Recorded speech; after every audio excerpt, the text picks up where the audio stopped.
ভাইয়ের কপালে দিলাম ফোঁটা, জমের দুয়ারে পড়ল কাঁটা, যমুনা দেয় জমকে ফোঁটা, আমি দিই আমার ভাইকে ফোঁটা। আজকের দিনটা তথাকথিতভাবে ভাইফোঁটা নামে পরিচিত হলেও আমার কাছে কিন্তু আজ হচ্ছে ভাই বোন ফোঁটা। কারণ আজ বোন ছাড়া ভাইয়ের কদর কোথায়। আজ আবার ভাইদের কিন্তু বড্ড ব্যস্ততা। একবার এ প্রান্তে ছোটে এ বোনের কাছে, তো ও প্রান্তে ছোটে ও বোনের কাছে। সকাল থেকে শুধু টই টই করে ঘুরতেই থাকে ভাইয়েরা। কারণ ফোঁটাটা তো বন্ধ করা যাবে না, আর সাথে আছে মজার মজার খাবার আর লোভনীয় গিফট। তাই বোনেরাও কিন্তু কম যায় না, সেই সুযোগে ভাইদেরকে টই টই করে ঘোরায়। আর সাথে চলে বিভিন্ন ধরনের আয়োজন। এই যেমন আমিও লেগে পড়েছি ভাইফোঁটার আয়োজন করতে। তাই ঘর সাজিয়ে নিলাম একদম সুন্দর করে। শ্বশুর বাড়িতে ভাইফোঁটার আয়োজন সেরে আমাকেও যে যেতে হবে আমার বাড়িতে, তাই জন্য সকাল থেকেই একদম হাতা খুন্তি নিয়ে রেডি হয়ে গেলাম। আমাদের বাড়িতে আমাদের দুই কন্যা ফোঁটা দেবে তাদের আদরের কেক দাদা, মানে তাদের পিস্তুত দাদাকে।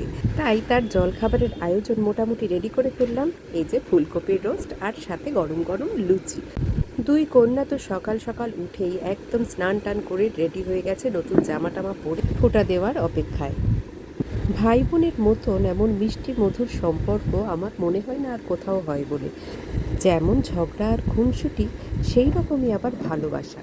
ভাইফোঁটার একটা প্রধান আকর্ষণীয় দিক হলো গিফটস। এই যে যেমন আমার দুই কন্যা গিফটস পেয়ে কি খুশি। সারা হলো প্রথম পর্বের ভাইফোঁটা। এবার আমি রেডি হয়ে গেলাম আমার দাদার কাছে যাওয়ার জন্য। আর এই বাড়ির দুই ভাই এখনো অপেক্ষা করছে তাদের বোনেদের জন্য। ভাইফোঁটা দিতে যাব অথচ মিষ্টি ছাড়া, সেটা কি কখনো হয়? তাই মিষ্টির দোকানে গিয়ে আগেই চুজ করে নিলাম পছন্দ মতো কিছু মিষ্টি।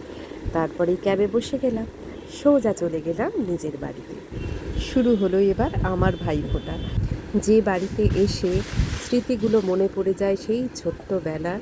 সবাই মিলে বসতো বাবা কাকারা, একসাথে পিষি দিত ভাইফোঁটা, আর আমরা দিতাম আমাদের ভাইকে ফোঁটা।